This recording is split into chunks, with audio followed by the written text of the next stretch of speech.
बिहार में विधानसभा चुनाव की तैयारी चल रही है तो खासकर उत्तर प्रदेश में पंचायती चुनाव की तैयारी ज़ोरों पर है। इसी की शुरुआत करते हुए लगातार एमआईएम भी पीछे हटने का नाम नहीं ले रही, चाहे वो बिहार हो या फिर उत्तर प्रदेश का पंचायती चुनाव हो। बुढ़ाने में हम इस वक्त मौजूद हैं जहां अभी एमआईएम के समर्थक जो हैं फटका डाले देखे जा सकते हैं। मुझे लगा कि शायद कोई वैसी मीटिंग हो सकती है जिसमें कोई नेता आ रहे हों, लेकिन पता चला कि एक पंचायती चुनाव को कितना सीरियस ले रहे हैं, उसी को लेकर एक बैठक की गई है। यहाँ कई लोग मौजूद हैं, ज़िला अध्यक्ष खुद इसकी समीक्षा कर रहे हैं, वो खुद इनकी समीक्षा लेने के लिए यहाँ आए। तो थोड़ा सा जानते हैं कि पंचायती चुनाव कहते हैं कि छोटा चुनाव है, लेकिन कहते हैं कि मेहनत बड़ी करनी होती है। तो थोड़ा सा जानते हैं कि इतने छोटे से चुनाव को लेकर लगातार जैसे लोग कहते हैं कि ये तो इतना बड़ा चुनाव नहीं होता, लेकिन एमआईएम इसको इतना सीरियस क्यों ले रही है। ज़िला अध्यक्ष इमरान कासमी से बातचीत करेंगे और क्या तैयारियाँ चल रही हैं, किस तरीके से तैयारियाँ हो रही हैं, उन तमाम चीज़ों को लेकर बातचीत करते हैं। आपका बहुत बहुत शुक्रिया। आप जिस तरह से आज बुढ़ाने में पहुंचे हैं, आज की मीटिंग का उद्देश्य क्या था? 2-3 मुद्दे थे जिनको लेकर हमने बात की। सबसे पहले तो संगठन को किस तरह मजबूत किया जाए, ज़िला पंचायत करीब है और इसके बाद अभी 25 तारीख के अंदर हमारे प्रदेश अध्यक्ष जी मीटिंग ले रहे हैं, समीक्षा बैठक ले रहे हैं और फिर बड़े लेवल की एक बड़ी मीटिंग होने जा रही है लखनऊ के अंदर 14 तारीख के अंदर। तो संगठन, सबसे पहला मसला संगठन का है। हमारे यहाँ पे विधानसभा अध्यक्ष, नगर अध्यक्ष और ब्लॉक अध्यक्ष ज़िले के जो हमारे बुढ़ाने के रहने वाले लोग हैं, अल्हम्दुलिल्लाह सभी यहाँ पे मौजूद रहे। कुछ खामी है, कुछ कमज़ोरी है, उसको बहुत जल्द दुरुस्त किया जाएगा। संगठन के ऊपर ज़बरदस्त तरीके से मेहनत चल रही है। आने वाला चुनाव इंशाल्लाह मेहनत से लड़ना है हमें। आप कह रहे हैं कि संगठन को मजबूत करेंगे। बीते कई वर्षों से आप कह रहे हैं कि हम लगभग 2013 या 14 के बाद से लगातार मुजफ्फरनगर में एक्टिव है या उत्तर प्रदेश में एक्टिव हैं, लेकिन अगर मुजफ्फरनगर में बात करें तो ऐसी कहाँ कमी रह गई कि 2014, 13 या फिर 15 के बाद से लगातार काम कर रही, कहाँ कमी रह गई संगठन? देखिए, एकदम कुछ हो नहीं पाता है। आज अगर बीजेपी सत्ता के अंदर है तो उसके पीछे उनकी बहुत कड़ी मेहनत है और बहुत लंबा समय लगा है और अल्हम्दुलिल्लाह हमने इतने कम समय के अंदर पार्टी, अल्लाह का शुक्र है, आज अपने बलबूते पे खड़ी हुई है। आपने मेरापुर के अंदर देखा, तकरीबन हमें 20,000 वोट मिले हैं। तो अल्हम्दुलिल्लाह पार्टी बढ़ रही है, लोगों का रुझान बढ़ रहा है। आज जनता बैरिस्टर साहब को जान चुकी है और पूरी दुनिया बैरिस्टर साहब को देख रही है। जो लोग कल तक वो साहब को बुरा भला कहते थे, अल्हम्दुलिल्लाह आज वो भी मेरे लीडर की तारीफ़ कर रहे हैं। ऑपरेशन सिंदूर को लेकर जो तमाम बातें सामने आई, लगातार हमने देखा कि मुसलमानों को ये कहा गया, कुछ लोगों को, ऐसा तो नहीं है कि बहुत सारे लोग अभी भी सेक्युलर जहन रखते हैं, लेकिन कुछ लोग ऐसे हैं जो हमेशा नफ़रत को बढ़ावा देते हैं। लगातार मुसलमानों को टारगेट किया गया और लगातार ये कहा गया कि मुसलमान पाकिस्तान का समर्थन कर रहे हैं। उसको लेकर क्या कहें?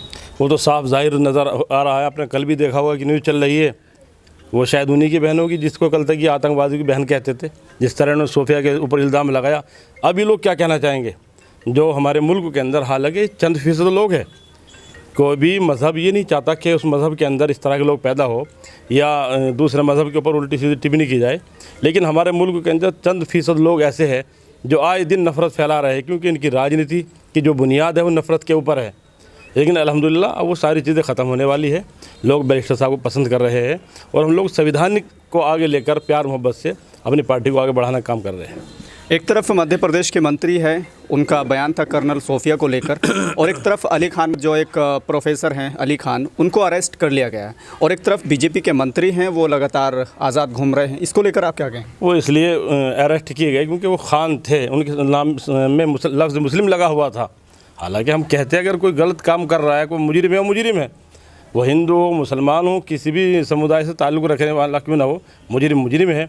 लेकिन कितनी बड़ी दुख की बात यह है, जो आदमी हमारे मुल्क की सेना के ऊपर, हमारे मुल्क की उस बेटी के ऊपर जिसने मुल्क का नाम रोशन किया है, उसके ऊपर इस तरह के इल्ज़ाम लगाना, उनको आतंकवादियों की बहन बताना, जबकि मेरी नज़र में वो शख्स खुद आतंकवादी है जो हमारे मुल्क के अंदर इस तरह की नफ़रत पैदा कर रहा है। अभी अगर बात की जाए कि असदुद्दीन ओवैसी को एक विदेशी जो डेलीगेशन है उसमें शामिल किया गया है, तो कई लोग ये कह रहे हैं कि उनको बीजेपी की तरफ से बड़ा गिफ्ट मिला है क्योंकि वो उन्हीं के लिए काम करते हैं। अल्हम्दुलिल्लाह जो हमारे लीडर साहब को इतनी ऊंचा ये उनको काम मिला है, उनकी मेहनत की बुनियाद के ऊपर, उनकी काबिलियत की बुनियाद के ऊपर मिला है। अब रहा मसले का इल्ज़ाम लगने गए, तो हमेशा लगता आया है जब भी हमारी कौम की कोई क़यादत के लिए खड़ा हुआ है तो हमेशा उनके ऊपर इल्ज़ाम लगा दो, बेचारे वो बैठिए। लेकिन अल्हम्दुलिल्लाह बैरिस्टर साहब बैठने वाले आदमी नहीं है, थकने वाले आदमी नहीं है। वो अपने मिशन के ऊपर डटे हुए हैं और हम मुसलसल ऐसे ही लड़ते रहेंगे। पाकिस्तानी उलमा लगातार ओवैसी को कह रहे हैं कि अगर वो क़यामत तक भी देशभक्ति जाहिर करते रहेंगे तो वो आरएसएस के सामने कितना ही गिड़ी डालें वो देशभक्ति साबित नहीं कर। देखिए, उनका काम है, वो अपने मुल्कों के लिए कहेंगे। अल्हम्दुलिल्लाह हम हिंदुस्तानी है, मुसलमान है, तो हम जाहिर सी बात हमारा ये हक़ बनता है कि हम अपने मुल्क की बात करें। अब उनका मसला जो उनके साथ में है, लेकिन कहीं ना कहीं इन चीज़ों से बात नज़र आती है। इतना कुछ क्या करने के बाद भी मैंने कई लोगों की पोस्ट पढ़ी थी, बैरिस्टर साहब के बारे में गलत लफ्ज़ उन्होंने लिखे, सोफिया के बारे में गलत लफ्ज़ लिखे।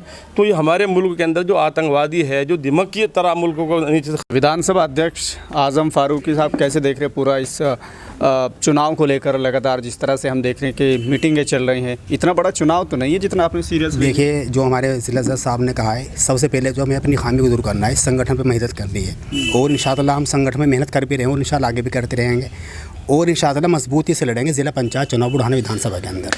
इसकी पूरी मेहनत रखी जाएगी इंशाअल्लाह। किस तरह की मेहनत आपको चाहिए, किस तरह की मेहनत संगठन मांग रहा है? क्योंकि अभी लगातार कई सालों से देख रहे हैं कि दावा करते हैं बड़ा कि हम मेहनत करते हैं, कहाँ कमी रह गई कि अभी भी आपको कह रहे हैं कि मेहनत करनी है? देखिए, अगर जो हम छत पे भी जाना पड़ेगा तो सीढ़ी का एक डंडा चढ़ना पड़ेगा और इंशाअल्लाह इसी की हम तैयारी कर रहे हैं। इंशाअल्लाह ताला आने वाला रिजल्ट एमआईएम का होगा इंशाअल्लाह ताला। असदुद्दीन ओवैसी को लेकर क्या कहेंगे? उनको डेलीगेशन में शामिल किया गया।